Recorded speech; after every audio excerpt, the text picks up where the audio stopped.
Tēnā koutou, welcome to this Summit Series session on Foreseeable Future, a seamless integration of data to enhance climate and disaster risk reduction. I'm Manea Sweeney with Tonkin & Taylor and be taking you through today. And as Tony mentioned, please feel free to add questions in the chat as we go, and we can come back to those at the end. Thought I might just quickly introduce our speakers for today. We've got Bapon Fakhruddin, one of the technical directors at Tonkin & Taylor, and he will kick things off by sharing the concept of today's topic. Then we're going to hear from Burcu Senel, CEO of Hsbc New Zealand, who will cover sustainable business and climate actions. We've got Tim Grafton, the CEO of the Insurance Council of New Zealand, to discuss climate change, disclosure and insurance and the need for data. And Ilan, a professor at Victoria University of Wellington, who will answer what is the common factor of DRM, NDLD, SDG and Tcfd. And he might win the award for acronyms in his presentation. And look, I'll wrap up our discussion with providing a perspective on Māori Indigenous knowledge and engagement to enhance data gaps and risk assessment. And we'll open the floor to questions and answers after that. So thank you everyone for joining us today. I've heard there's been a few technical difficulties, so it's great to have you here. So we'll get started and I'll hand over to Bapon. Thank you, Manea, for the introduction. I'll go through the overall concept of this foreseeable future. What does it mean to us by seamless integration for data enhanced for disaster as well as climate change risk reduction. Obviously, the effect of climate change and extreme weather event is more apparent nowadays. And also you may see that as the COP26 is coming in November, there has been so many overwhelming information in our social media on the climate change, its impacts, several reports, thought process. But however, you may agree with me that we often actually struggle to drive what does actually it means to us, to our business or to our community. It is one thing to understand that our climate is changing, but it is completely different matters knowing exactly what does it actually means to us, what risk it's likely to face, where and when it's going to strike, and also how we can actually adapt to minimize them. So neither any traditional hazard assessment, or if you look at our current climate change risk assessment, or even the Tcfd processes, they are not actually designed to anticipate the near-term climate enhanced extreme event, like the recent heat wave in Pacific Northwest, a couple of flood events in New Zealand, and biggest flooding event in Europe. There has been several wildfire in Greece, Australia, as well as California. This indicates that we are actually missing some of the puzzles to look at the overall picture of our risk assessment. A different time scale, weather, water, and climate information is essential actually for our better decision making, allowing our user the opportunity to put some appropriate prevention mechanism. If you look at this particular slide, we try to put there is obviously a quite complex relationship between the climate change as well as sustainable development in our region, as it demonstrated a sort of cascading effect exerted by the climate change parameter like carbon dioxide concentration, ocean acidification, land and sea surface temperature, sea level rise, and as well as extreme weather event, how actually this is impacting our various sector. With the key impacts. And maybe whoever actually listening today, you maybe agree with me that this is not an uncommon, and everyone knows that climate change has a potential impact on our sectors, and it maybe sounds like a broken radio, but indeed, if you try to understand actually what is actually driving this understanding, this impact, which is actually data. And if you don't understand our data systems, it's actually not able to provide us to understand what are the major consequences it would create. Obviously, the COVID-19 is a good example for every one of us to better understand that how it gives us an understanding that every discipline which need to understand the complex and difficult problems require a rapidly accessible and actionable data, and opportunities to how the machine learning, the big data system is also quite progressing. In that particular regards, our technology has been actually quite advanced rapidly, but our data management system is not quite achieved in that particular pace. Although there are several data exist, they are typically disparate geographically, owned by various entities. As you can see, the government, expert, PR, researcher, private sector, general citizenship, volunteer organization, as well as insurance organization. Everyone has actually different accessibility as well as read and write power of the data management systems. So it needs to have a holistic, proper management systems and integrated manner to better understand this data ecosystem.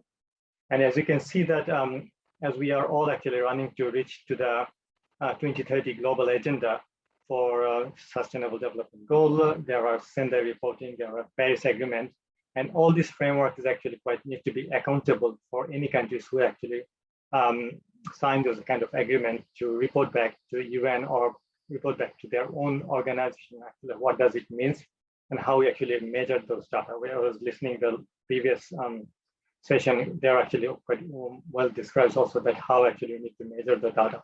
And if we just look at an example here, the data ecosystem for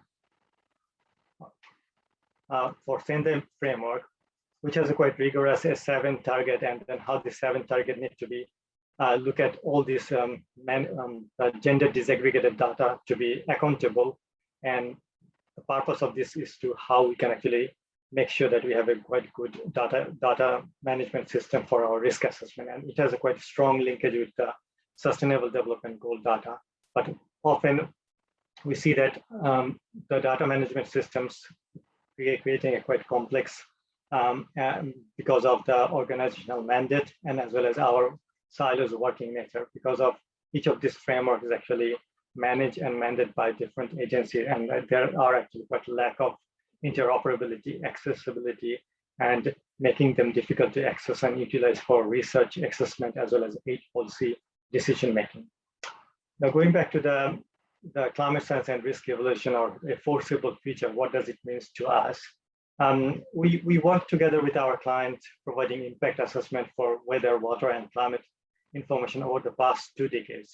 And this work has demonstrated us the powerful information to how we can actually develop some risk-based decision-making, as well as proven and potential use for understanding our future risk, and with a different time frame in a short, medium, and long range. And that could actually help us to better understand our, not only the transitional risk, but also our physical risk. And a collaborative platform is quite essential to drive this kind of information into different time scale. So when you're looking at the emission scenario from the climate change, there are actually, the climate actually driving a lot of various time scale scenario, which is short range, medium range, extended range, annual, as well as up to 30 years to century. And integrating those into our other kind of vulnerability and exposure information together with the institutional and legal framework, market, and technology, it could help us to understand the physical risk, to look at the more financial implication for entities as consequence of direct damage, or maybe an indirect impact from supply chain management, or maybe looking at more on the policy level risk, litigation risk, technological risk, reputational risk, or regulatory risk, and how that could drive us to better understand our loss modeling, to potentially understand our financial implication, and that could drive to better understand our supply chain disruption, physical damage, and asset management, change in resources, or what are the demand and product. And that could probably help overall for any sector or any individuals to understand and mitigate and develop their adaptation option. So as the climate-related financial disclosure is approaches, the importance of accurate and timely climate data for decision-making is quite increasing. And at the same time, different climate impact do not necessarily occur in isolation, so that all these extreme events are quite well linked with the climate change. And so that we need to actually look at more on integrated platform where actually gives us a extreme weather event as well as climate change to better understand our disaster risk reduction as well as climate change impact, to our society, as well as to our industry, as well as an individual.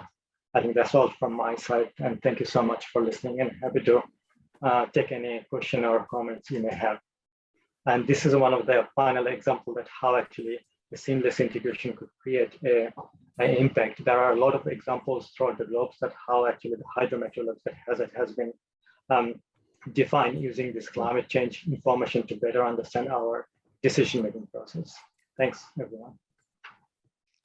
Great, thanks, Bapon, and thanks for highlighting the importance of data management systems, both for accessibility and data integration between entities, and also those examples you provided, I think, around how that can be applied across supply chains and sectors. So really appreciate it. I'm very excited to introduce Burcu up next, and we'll hand it over to you, and maybe Bapon will get you to stop sharing at this time. Thank you. Thank you. Kia ora, everyone. Thank you for the opportunity to be part of the panel and this very timely summit. Just to introduce myself a little bit further, I've recently moved to New Zealand about 6 months ago, and to start my role as the Chief Executive of Hsbc New Zealand. But before then, I've had the pleasure of driving sustainability for Hsbc's global trade and receivable finance business globally, with a focus on supply chain sustainability, being based out of London for about 3 years.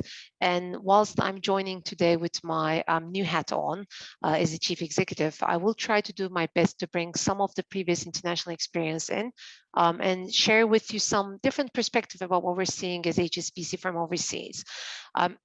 I think my angle, so as you can see, I don't have any slides, I'm going to kind of fall through, but I think my angle here really is to add a practical perspective from Hsbc Group's perspective based on the conversations we're having with clients, with investors, governments, regulator today, and to go through Hsbc's commitments, just to showcase a practical example about how we went out to the market and the targets that we have committed to achieve by certain dates. So for this audience today, there's potentially no need, obviously, to emphasize the importance on sustainability, but what's important is to emphasize the need to act now, and how we strongly believe that COVID-19 has served as an accelerator to increase the focus on this topic. It was an important topic before COVID-19 as well, but COVID-19 certainly sheds a very close light, showcasing that what a global event can suddenly do to our business models, to our resilience, to supply chains, and simply to our lives. It also proved that when needed, businesses can act quickly and decisively in moments of huge pressure, especially around a common goal.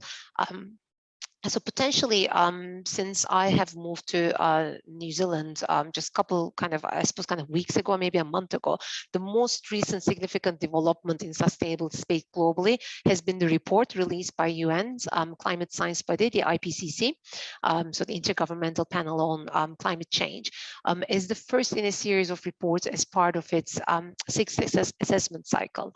And whilst the report was delayed, again, by COVID or due to COVID-19, it did incorporate updated science from the past 8 years. And I'm sure many of you are quite familiar with the report, but it did offer the latest estimate on how much the climate has changed, how much more the climate could change in the future, and the risks across various regions, and whether limiting further change is actually possible. So one of the key messages that changes have been observed in every region and across the whole climate system, which is quite in line with the number of conversations or the increased interest that we're seeing across the world. It has simply been yet another wake-up call for governments to set ambitious targets, credible climate targets that cover both the mitigation and adaptation, along with policies that can be implemented ideally as soon as possible. Although I'm quite new to New Zealand, I feel quite fortunate to be in New Zealand, with New Zealand being one of the leaders on the regulatory side in sustainable finance, by being the first country to make Tcfd requirement or legislation a law in the world. But to make that change globally, or to make that transition possible, potentially it's important to take a moment to emphasize the role here of financial institutions, or the role of sustainable finance, and what we're doing on sustainability as Hsbc. Just taking a step back, again, in a very simplistic manner or straightforward manner, financial institutions intermediate all capital flows, and therefore finance or sustainable finance has a very important central role to play in the transition to a net zero economy. And we are one of the world's largest banking financial services organization. So we are quite cognizant about the role we have or we play, as well as the responsibility we have to drive this change. In that context, towards later in 2020, we at HSBC Group announced our new commitments on sustainability, and our new commitments had three main pillars. So one pillar was HSBC becoming a net zero bank. The second pillar was HSBC supporting our customers. And the third pillar really was the HSBC supporting the market to unlock new climate solutions.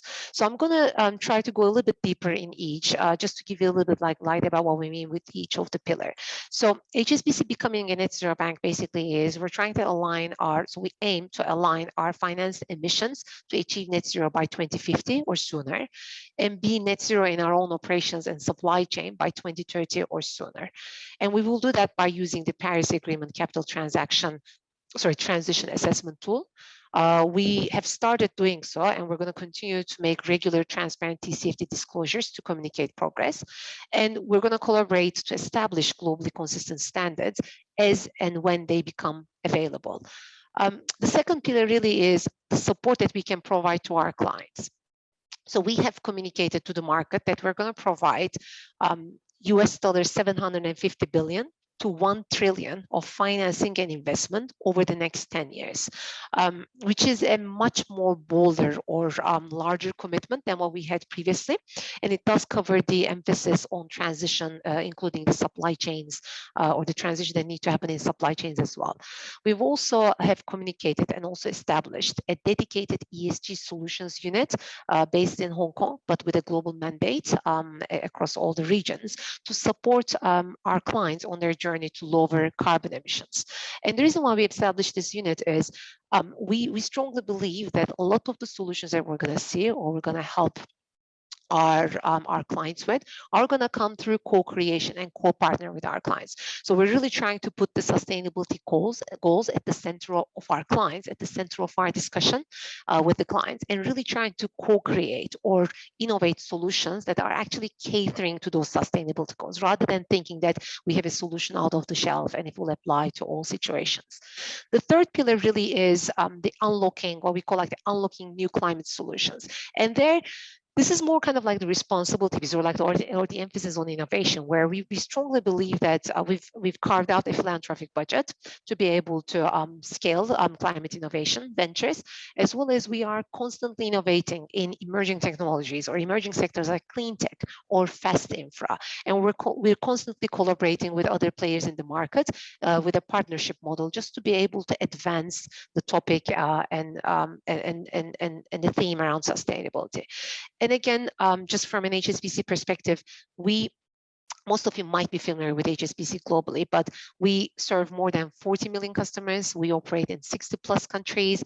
And just within HSBC globally, we have about 250,000 employees globally. So it's a quite sizable platform that not only gives us the scope and the breadth, but also the depth and the experience to play our part. Whilst we have went out to the market and committed those three pillars that I've just kind of briefly kind of scanned through, we have also, we are doing quite a lot actually in advocacy and thought leadership. So our HSBC Group Chief Executive, Noel Quinn, like in London or kind of from the UK, is like representing HSBC as a founding member, established the Net Zero Banking Alliance and the Glasgow Financial Alliance for Net Zero, co-launched in 2021 by the United Nations and the Financial Services Task Force of the Prince of Wales Sustainable Markets Initiative.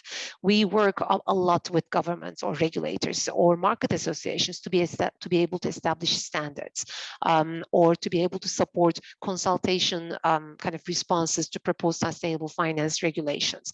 So the list really goes on, but I think the most important piece that it all boils down to is what we call like the use cases or case studies, just making all this effort tangible by us partnering with our clients, but providing a number of solutions that we call like a sustainable finance first to be able to help companies to achieve their sustainability goals. And these solutions range really from all the way from capital markets, from the bond, kind of a green social or kind of environmental bonds or governance bonds, to green mortgages that we've launched in UAE quite recently, or green deposits we've launched in Singapore and UK. So it's quite a I suppose kind of a big list, or like a long list of sustainable finance first. In all these, though, the common challenges around sustainability that I'm sure throughout the summit so far up until now, and even in the speech before me, we've kind of alluded to the common sustainability challenges do still exist around the need for global standards, both in terms of principles to protect us against the risk of greenwashing, as well as taxonomies, the need for better transparency, especially in the context of supply chain, the need to leverage data as an asset. And I like the emphasis, I think was in the previous session around kind of, it's not just data as information, but really the intelligence out of it. And we're constantly trying to work to create initiatives and invest into technologies that help us solve these challenges. And again, by engaging with government bodies and regulators to really advocate and move the needle.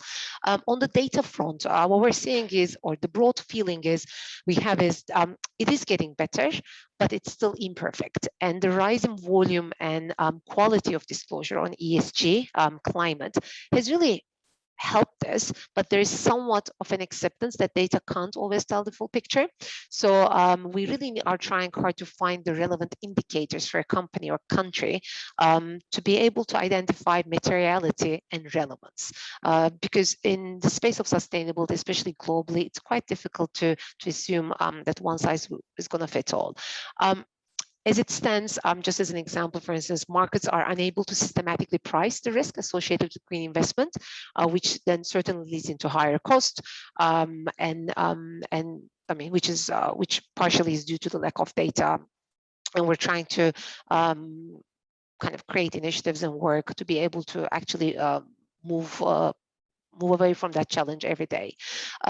One of the key uses that we're seeing around data is obviously around transition risk.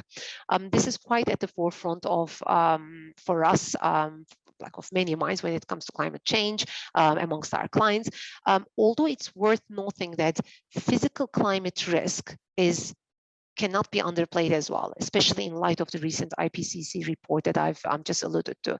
The threat of disruption to existing businesses from carbon mitigation is a key talking point that we're having or we're seeing from the investor base with important topics such as the robustness or the achievability of corporate net zero goals. Will countries adopt meaningful pledges, policies at COP26? This is quite an important year with quite a series of important events, and once those decisions or meaningful pledges hopefully happen, who or how will the transition be paid for? So quite important questions, and we don't have all the answers to all these solutions, but the conversations are happening and are ongoing, and we're hearing more and more. On the disclosure piece, the financial regulators and stock exchanges in Asia region, just referring to Asia, given that we're kind of part of that region from an Hsbc perspective, it is improving and tightening, but the data quality is still slightly lagging behind Europe in general. We're seeing some jurisdictions in Asia, like China, Japan, they are moving the disclosure rules from voluntary to comply or explain or mandatory, or updating their requirements, like for instance in the case of New Zealand, making it a legislation. But there's certainly room for improvement, and if we look at the world data, half of the capital markets still require climate disclosure, so it's not fully penetrated yet. And there's also a lack of agreed standards. So it's one of the ironies that we come across of the challenge we currently face, that there is more green investment money around than there are certified green projects to invest in. And of course, the crucial word here is certified, coming back to the standards and the transparency and the alignment. We are also seeing a lot of emphasis on technology, and technology, we believe, is already doing some of the heavy lifting for us. For example, the cost of solar generation has fallen by 82% over the past decade, and we now have about 14 megawatt offshore wind turbines that generate enough electricity in a single rotation to power the average, for instance, Western household for 2 days. So I think a combination of all these elements, just maybe one line to just finish my kind of long speech, is time is clearly running out, but there is still hope, and we, both from an Hsbc as well as the finance industry perspective, believe that we have a key role to play. Okay, thank you so much. There are a number of questions coming through for you that we'll come back to at the end. Sure. And keep them coming, everyone. That's great. And thank you for highlighting the role that financial institutions play for that transition to net zero. And the questions you posed around transition risk and the international trends in climate disclosure is really key. And I can see some questions coming through on that. Right. Looking forward to passing over to our next speaker. So Tim Grafton, who's Chief Executive of the Insurance Council of New Zealand. Tim, I'll hand it over to you to provide a detailed introduction of yourself. Welcome. Tēnā koutou katoa. Thank you very much for the opportunity to participate in this panel. I lead an organisation that is, represents general insurers, that is not life or health insurers, but those that underwrite the risks for about $1 trillion New Zealand dollars worth of assets and liabilities in New Zealand. We have a long-standing interest as a sector in climate change. Globally, we face complex, systemic, interrelated challenges that require global answers. And of course, climate change is the exemplar of that because it affects every aspect of life on Earth. And if we don't get climate risk right, we will adversely impact all the SDGs. And importantly, and conversely, unless we tackle the SDGs, then failure with one will have adverse implications for the others. And 2020 decade is the decade of action to try and avert what could be a climate catastrophe. It matters to insurance because, like any other business, we are inseparable from the society we serve. And we underwrite and invest in businesses and activities. And clearly an unsustainable future is an uninsurable future. And insurance plays many different roles as a large investor, expertise in understanding risk, accepting risks from society to enable so much to occur in society. And we have global reach and the challenges for us to develop innovative products that respond to the challenges ahead. If we could go to the next slide, please, Bapon. So in the context of sustainable finance, we look at that as meeting the needs of today without compromising the ability of future generations to meet theirs, and particularly with respect to finance in terms of capital flows, risk management, and financial processes. And I'll just throw in there that over 800 billion US in green bonds and loans were out in the market in the first half of 2021. Actually a drop in the ocean in relation to the total capital that's out there. And there is a huge excess of demand over supply of investment quality green product, which is an issue.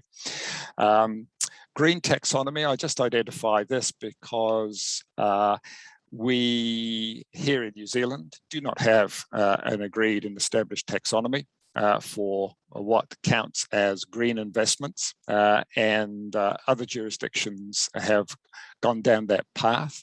But it is important to know that what a particular entity is investing in or doing is actually something that is contributing to sustainability. and clearly across the ESG factors, environmental social governance factors, sustainability is absolutely critical. And this again relates to all of those SDGs in that holistic sense.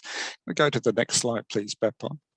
I'll just talk briefly about the TCFD framework. This is the mandatory framework that a number of entities, including a number of our members, general insurers, and banks and others will be reporting to from about 2023 onwards.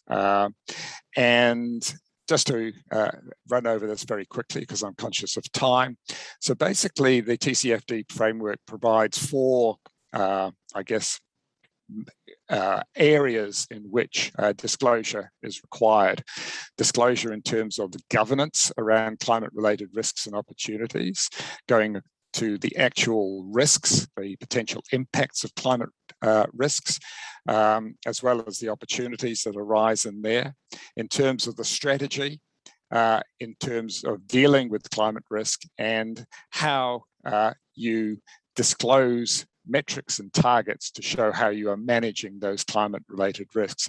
The importance of this is that it's providing clear information, or as clear as information as possible, for investors to be able to identify which entities are ones that over the long term may become a higher risk, those that may become a lower risk, reflective of how well they are managing their climate change risk. So greater transparency is needed here. And clearly, in order to do this work, data is absolutely critical. So data fuels that level of identification of risk and also provides the insights for how we can address big issues like how we reduce risk, how we adapt. For insurers and for all those reporting, you have to report over short, medium and long-term periods.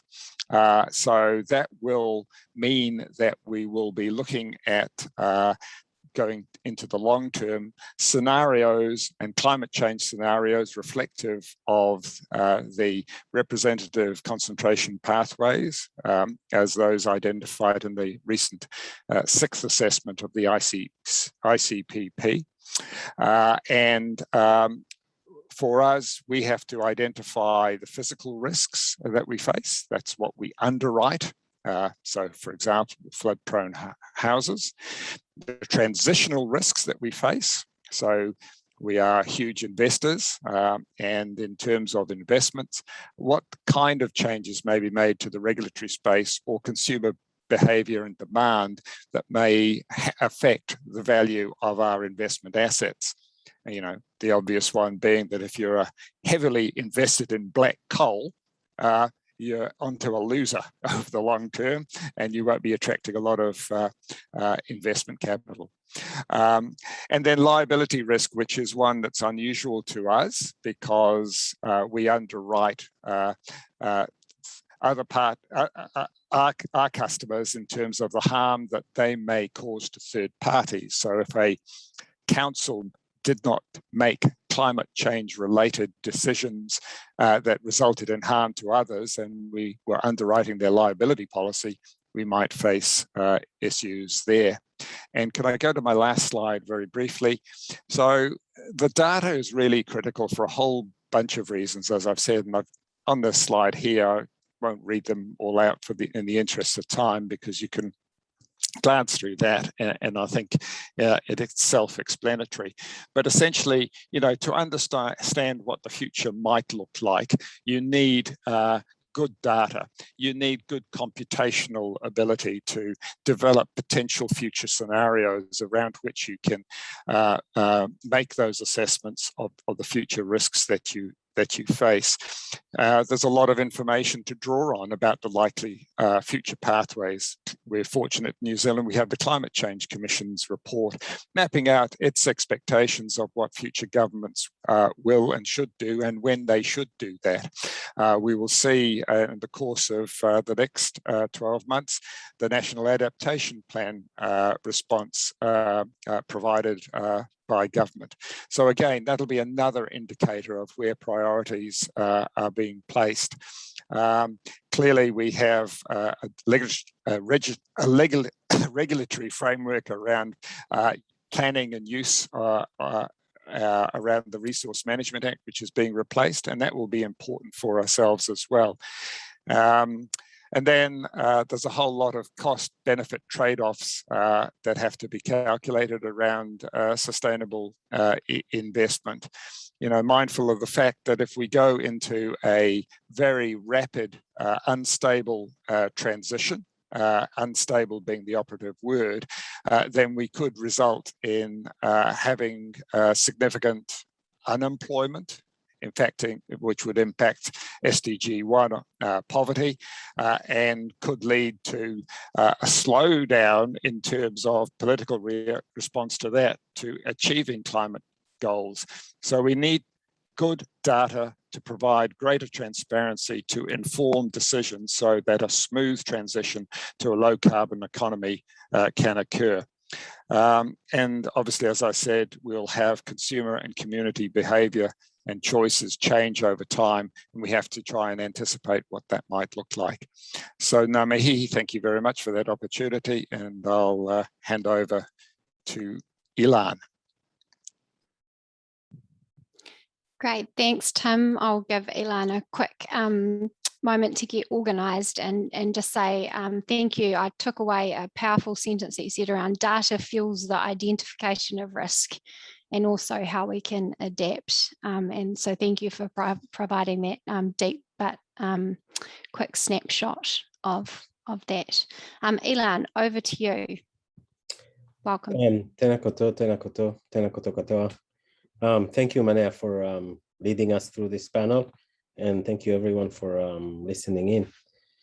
Yeah, I'm going to refrain from using the acronym. So let's go on to the next slide, please.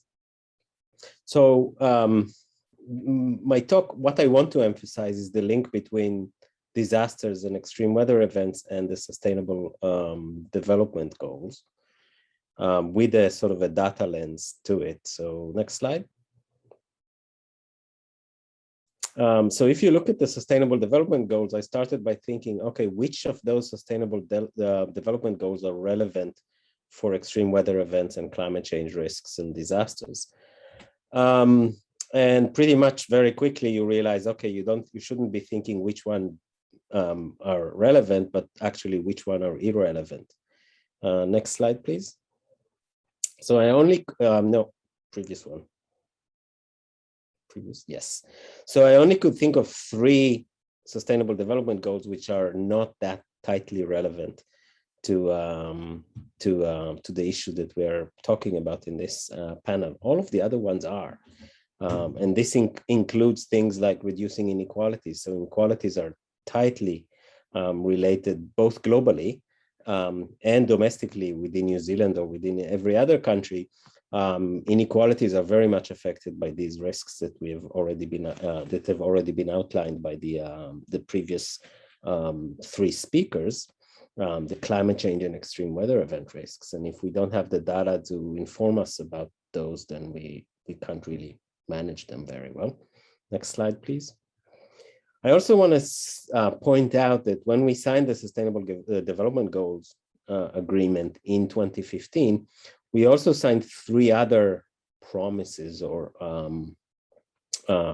international agreements. The 2 obvious ones are the Paris Agreement on climate change, which we, as the recent Working Group 1 report from the IPCC shows, we're not really on trajectory to abiding by. But we also signed the Sendai Disaster Risk Reduction Agreement in 2015. To give one example where we don't really are fulfilling the promises of these, every country in the world promised to evaluate its disaster losses compared to a benchmark, which is the disaster losses in the previous decade before the signing of the agreement. New Zealand is not really going to be able to do that because we have no idea what's the losses that we lose every year because of disasters. We don't have any accounting. of the impacts of flooding events or drought events or other events like that on the New Zealand economy, and specifically on public resources and private resources. So we are far away from abiding by our commitments to the Sendai Agreement. We also signed the Financing for Development Agreement in Addis in 2015, in which basically every country, following on the previous promise and the Millennium Development Goals, promised to donate at least 0.7% of GDP to development assistance. New Zealand is very far from doing that. Actually, almost every country in the world is far from doing that, except I think three Scandinavian countries. So we are not on a trajectory to fulfill those promises, and therefore we should be worried about the Sustainable Development Goals as well. Next slide, please. So the focus here is on data, and I definitely agree with Bapon and with Tim that we need data, and without data we can't do anything. And I also agree with Burcu that that data also requires the analysis of that data, and just data by itself is not really that helpful. We need the intelligence that is extracted from this data. But I want to, in the last sort of 2 slides in this brief comment, I want to highlight 2 risks here. One is that when we are analyzing the data, we're looking at past events, and typically we have a very short record. So, in some cases, maybe we have records of the last 20 or 30 years. In other cases, we might have only a record of the last 10 years. And if we base our analysis on the risks we're facing on those short span of records, we are missing the big risks. And we've seen that to some extent with COVID-19, but to another extent, actually, COVID-19 was also a failure of imagination, because we knew about the risk. We knew we had good records of, or semi-good records of, the 1918 pandemic flu. We knew that this kind of event can occur, and we completely missed it, and we were completely unprepared for it. So I'm worried, and of course, the main reason why, the main and maybe the only reason why we are not going to achieve the sustainable goals by 2030 is COVID-19, because that has been a massive setback for our efforts. And I am worried that we are, by insisting on data, we might not be thinking also a bit outside the box. And so we need to complement that data with a lot of more imaginative scenario analysis that will able to point to us what are the big risks that we might be ignoring by looking at the very big data that we are flooded with at the moment. Next slide. The other thing I want to highlight is that data in itself, and even intelligence, is not good enough, because we have a lot of other reasons why we are not, even when we know the risks, and COVID-19 is probably a good example, even when we know the risk exists and we know that the most likely pandemic scenario that can emerge is a SARS-like virus or a coronavirus that will emerge out of China.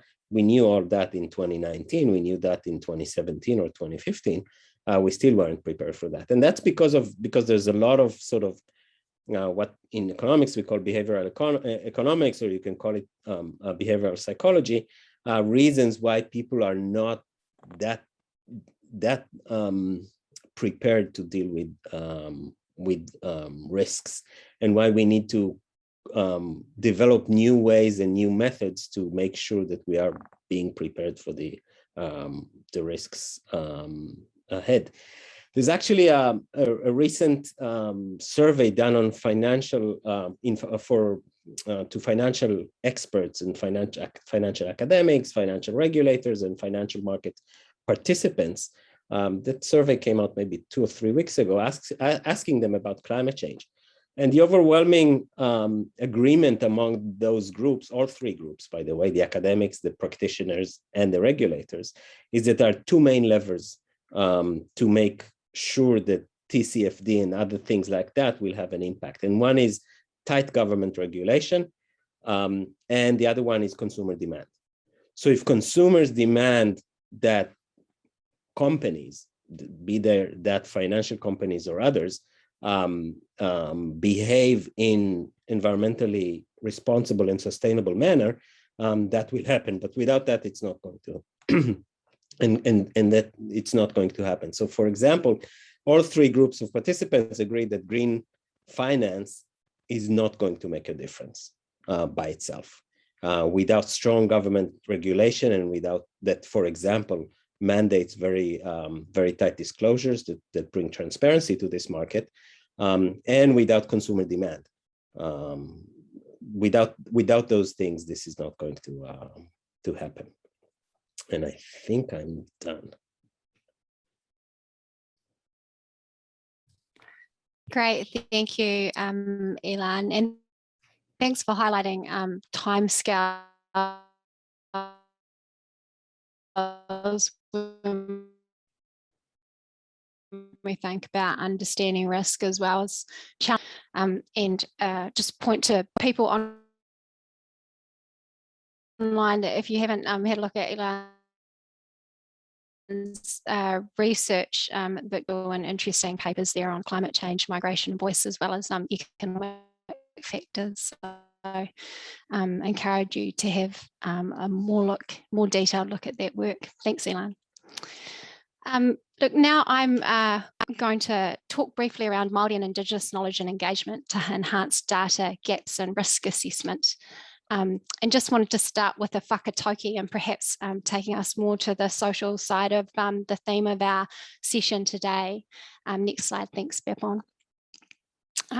With a whakatauki that says, te manu kai miro nōna te ngahere, te manu kai mātauranga nōna te ao. So that's the bird that eats the meadow berries, the forest is theirs, and the bird that eats, consumes knowledge, theirs is the world.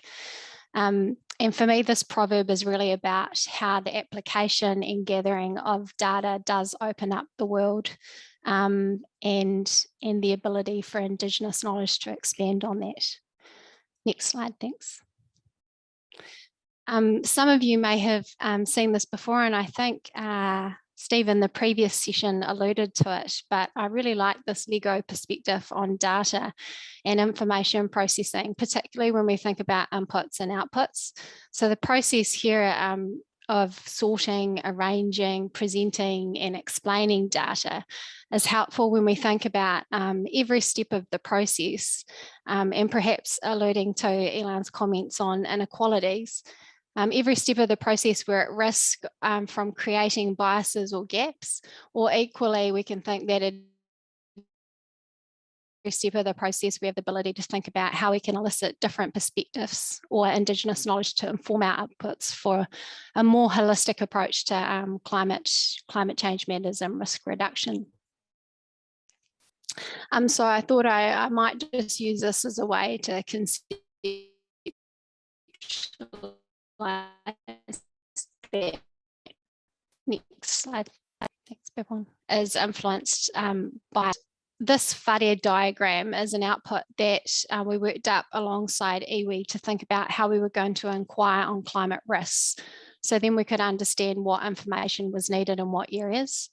The whare, or the house itself, is an adaptation of Sir Mason Jury's whare tapa whā model, or the 4 pillars of wellbeing. And it provided a different starting point to how we could then amalgamate and gather information with mātauranga Māori or Māori knowledge. So mātauranga Māori evolving from not just being the wisdom of the past, but recognising that in its contemporary forms also provides us with new innovative approaches for using traditional knowledge that represents the dynamic and evolving Māori world. What we found here applying this model is that specific communities, population or knowledge sets may not be captured in historical data.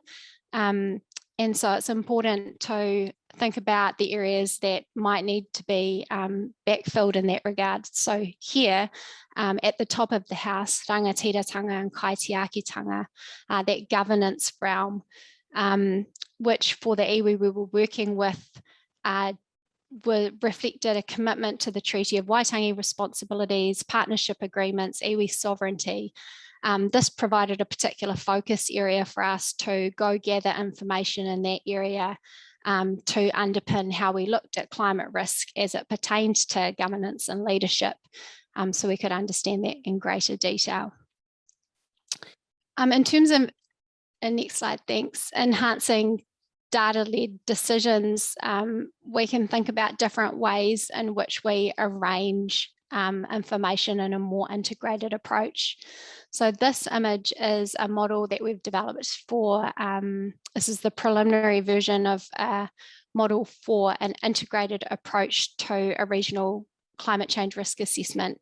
And it's actually adapted from Kate Raworth's donut economic model, for those of you that are familiar with that.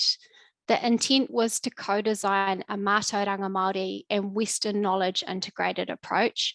So the red circles the upper limit of society's survival with climate change effects. The black circle is intended to be the basic foundation of society's needs, and the green circle is where we want to exist as a society. And the words shown there were defined values that were identified by the community as important to this community to protect. So as an example, you can see why or water shown here. And previously, we may have assessed climate risk in terms of water infrastructure and natural water systems separately, but this model forced us to consider the interdependencies and cascading risks within that water realm because of the way it had been arranged. And this was an easier way also for stakeholders and entities, local government, to connect and understand those risks and adaptation that might be required across a very complex area.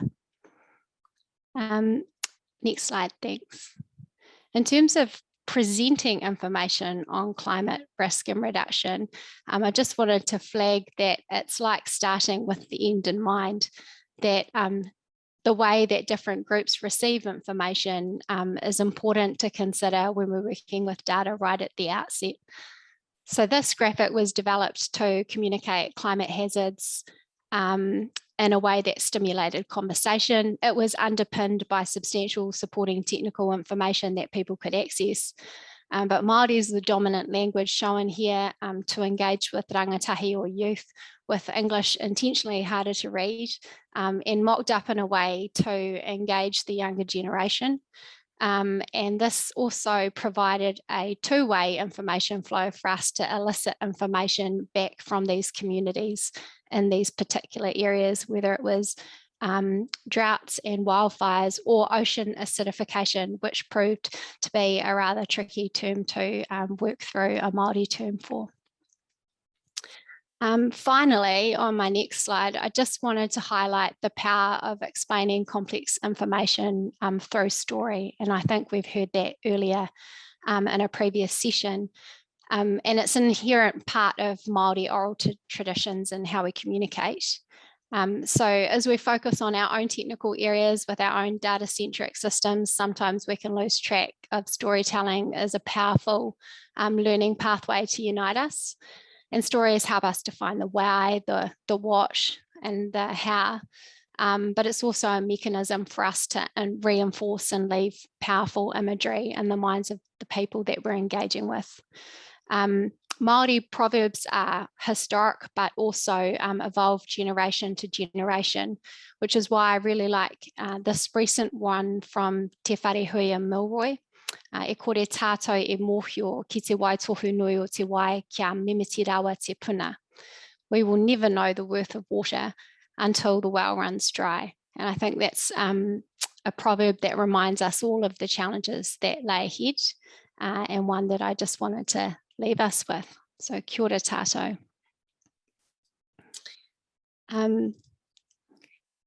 I see some great questions coming through that we will come back to now. So thank you so much for, and I heard I was freezing. Thank you, Maria, for pointing that out. Hopefully I can pick up on any points as we go that you may have missed. I'd just like to come back to a question that Ben had for Burcu. So does Hsbc in these offerings have anything to offer emerging businesses in New Zealand? Burcu. Yes, for sure we do. I think every kind of request, obviously, coming back to kind of what I said in terms of putting the client sustainability goals at the center of the discussion theme, needs to be really evaluated case by case basis, like we always do. But every product or solution that has been established globally can be availed or will be availed in New Zealand, depending on the need that we see on the ground. I think it's a brilliant question, because one of the things that I didn't potentially cover is I've kind of talked through Hsbc's commitments, but we are part of something much bigger, as I alluded to, within Hsbc here in New Zealand. So all our commitments or all our actions are completely aligned, and everything we do are completely aligned to the group's objectives. So the answer is for sure yes, and it just deserves a quite close kind of discussion, a conversation to understand the sustainability targets, the goals, and how we can actually come in and support. Thanks, Burcu. One for Tim. Having just lost over 200 residential homes in the district, and this one's from Ben, when are the ICNZ going to disclose this 2023 framework to the public, and any indication of household expenditure in a high risk environment? I'd already written the response to that question about a quarter of an hour ago, but the Tcfd Framework reporting will be determined by the XRB, which is the standard setting body of New Zealand, and they will be providing a final standards to report to in mid-2022. The first consultation round on the governance and risk will begin next month. And then they will bring in the other two pieces, strategy and metrics, in February 2022, and moving to a final standard in July. So in terms of reporting, that will start coming through, as I said, from 2023, but the legal standard to which we must report will only be apparent when that comes through. So I hope I'm answering the question, but I'm certainly not trying to avoid the question. It looks like Ilan's got a comment to make on it too. Ilan. Yeah, I want to emphasize that it is incredibly crucial that the TCFD will have the right requirements of what needs to be reported and what is not. And as Tim said, that's not a decision that the insurance industry is making. That's a decision that the regulator needs to be making. And I'm sort of calling on the people who are on this listening in.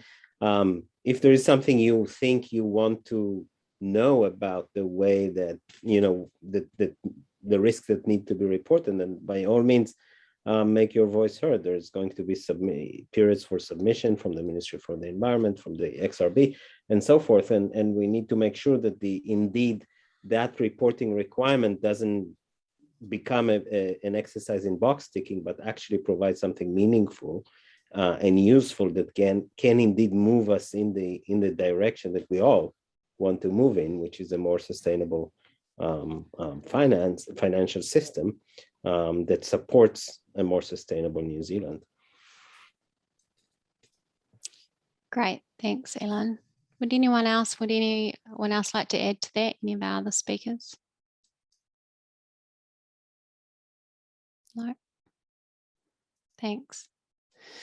I'd just like to go back. Earlier, Maria asked a question, one for you, Burcu, around Hsbc's targets and alignment, and whether the bank will be adopting the upcoming net zero standards for target validation.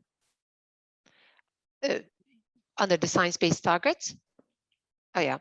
So, so my understanding of that is potentially it's quite evolving as well as we head into COP26. But my understanding is that the science-based targets, they ran a road test to help refine the tools, guidance, and criteria for the net zero standard.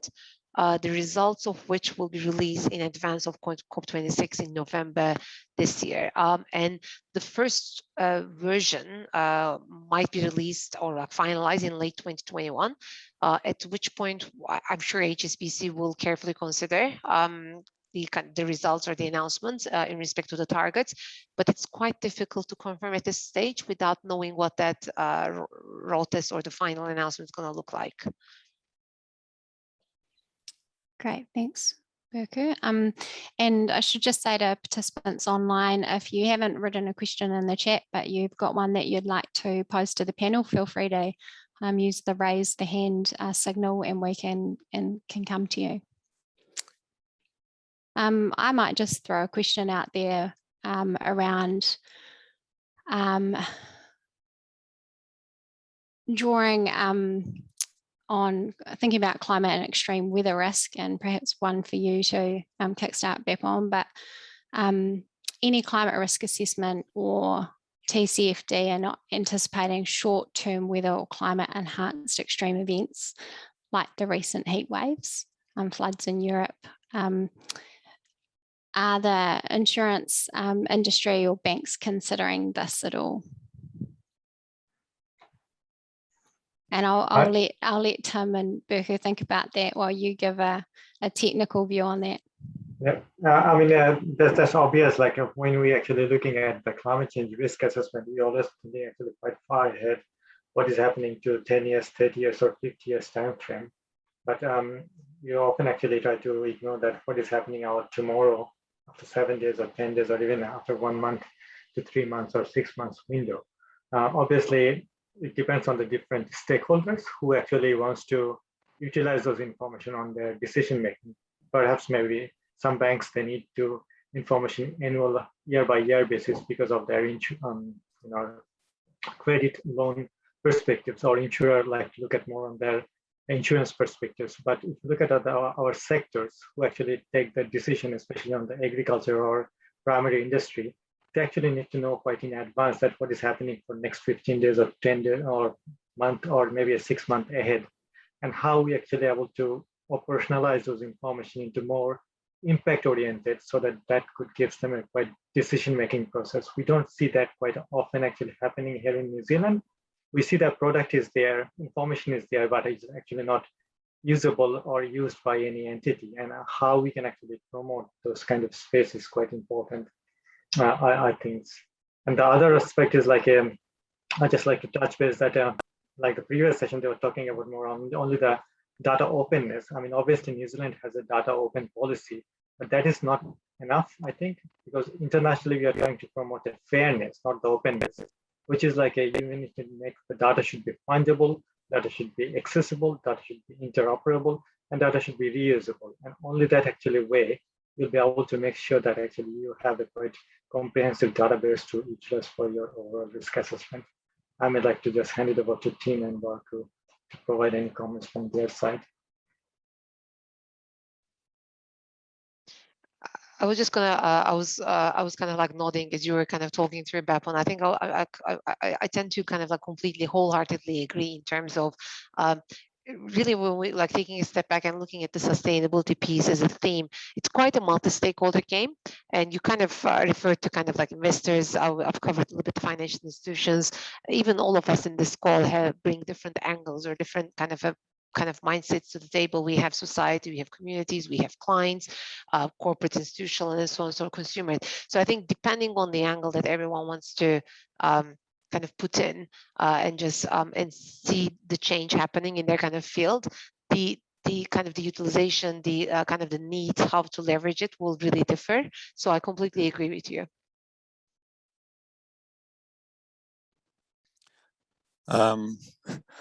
Look, I often think that when I see the weather forecast and look at 3 or 4 days out, that I think there's about a 50% chance that it's going to be right in 4 or 5 days' time. So in terms of the short term, what's going to happen in the next 10, 15, 30 days, no one really anticipated what would happen in West Auckland in the early hours of Tuesday morning this week. That's not to say that insurance is suddenly incapable of responding or incapable of meeting the impact of those events. We're regulated to certain standards for flood, 1 in 200 year earthquake, 1 in 1,000 year response capability, and solvency is under review over the next year or two as well, and will be better informed by better science in those areas as well. So yeah, it is there the capability to give us that accurate picture? We can get an indication that we may be facing a dry summer due to an magnified El Nino or La Nina effect, and we can anticipate potential short-term scenarios that may occur. And clearly where we get warning of a polar blast, we can take some adaptive measures to respond to that. But in terms of longer term resilience, we have a lot of incumbent property stock that people inhabit and businesses operate from right around the country that regardless of what happens, remain vulnerable and will become increasingly vulnerable unless we take that long view around how we address adaptation measures. And I think that's the more important question. It's not to say that we want fine predictability for the next month or two. I'm not sure we'll ever get that. We're always going to live in a very uncertain world, but it's how we manage that uncertainty and build greater resilience to respond to that. The second part of your question referred to sort of the openness and accessibility of data to inform key decisions, such as how do we make ourselves more resilient? How do we plan for the future? I know there are always challenges here, and I'm sure Ilan will be dying to jump in here around data accessibility from the insurance sector. I certainly do think our sector can provide more than it has done in the past in being able to give a better sense on an aggregated level that doesn't undermine the commercial sensitivity, privacy of individual property owners' data, and so it's got to be done in a safe space, that accessibility, but some aggregated data certainly could be more forthcoming in order to provide information about losses that could inform longer term resilience decisions. And I think that's something that's a work in progress for our sector, and hopefully we can do better than we have done in the past.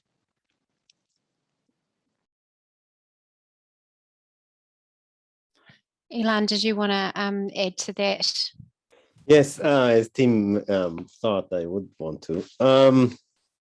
About data and insurance, or even the banking sector providing data, these are commercial entities, profit-making entities, and their data is their main asset. So it's unreasonable to expect them to share data. Like there was a question in the chat about asking the insurance industry to share their risk models more thoroughly. I don't think that's a reasonable expectation from a private sector profit-making entity. What we need to request is that we have the capacity, because these are public interest data that we all need in order to make better informed decisions. We need the public sector to provide that data.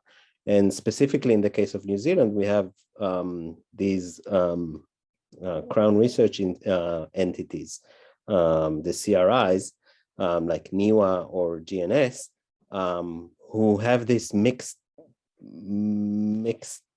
model where they are part public sector, but they operate like a private sector consulting entity. And because of that, they are unwilling to share a lot of their data, even when that data is paid for by the government. We need much more sharing of data between those entities, and all the data that the public sector produces to be publicly available, so that all the people, all the decision makers, and that can be a local in local government or in central government, have access to the up-to-date scientific information that can help them provide more useful decisions. Thanks, Ilan. Tony, I see you have your hand up. Yeah, kia ora. Just looking at what's happened over the last few months with the legal system and the role that the legal system has had with businesses being challenged, like Shell by the Dutch government, or by even the Climate Commission has been recently legally challenged by the New Zealand lawyers for climate change, Coromandel Council as well, and also Nelson Council challenged about the decisions that they have made. I just wondered what, from a business perspective, have you thought about the risk, or I suppose the opportunity in a way, that the legal system can help to really motivate businesses, organisations, councils, even governments to take a stronger role on climate change, both adaptation and mitigation? Any thoughts? Well, yeah, absolutely. And the point I was trying to make in one of the slides I had was that for the insurance sector, we provide liability insurance for the likes of councils and others who may be responsible for leading to harm by not taking due action, appropriate action to reduce that harm in the face of the knowledge that they have about the onset of climate change.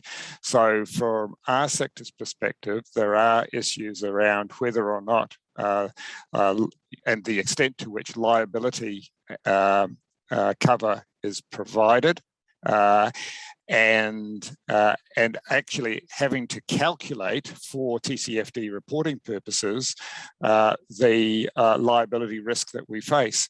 Unfortunately, not unfortunately, it just happens to be a reflection of the early stages that we do not know, for instance, the kinds of actions and decisions that are being made by courts. We do not know whether the plaintiff will receive X amount of funding, X amount of an award or not. There's not enough legal jurisprudence in place at the moment for us to have a lot of certainty about the risks that we're underwriting in the liability space.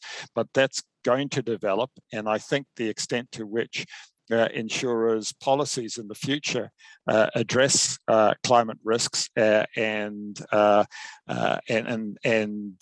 require that due diligence be done to address those risks in order to enable those liability covers to be affordable in the future will be an interesting development over the years to come.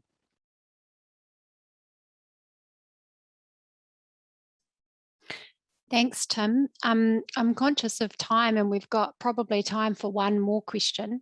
And I see there's some great questions there. And what we'll do is the panelists, as Tim has, will take the opportunity to respond to the ones we don't get to. But there's a question here from Kate to you, Ilan, around the fact that you'd mentioned consumer choice and regulatory systems, which are key levers for change in response to climate change. How much confidence do you have in the effectiveness of regulatory systems, given the need to understand international supply chains and the power of lobby groups? The example given here is around dairy and influencing policy settings.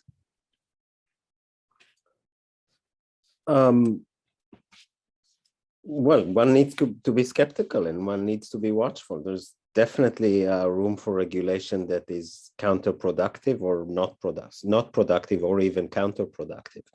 But that doesn't mean that regulation cannot provide useful service in the right direction.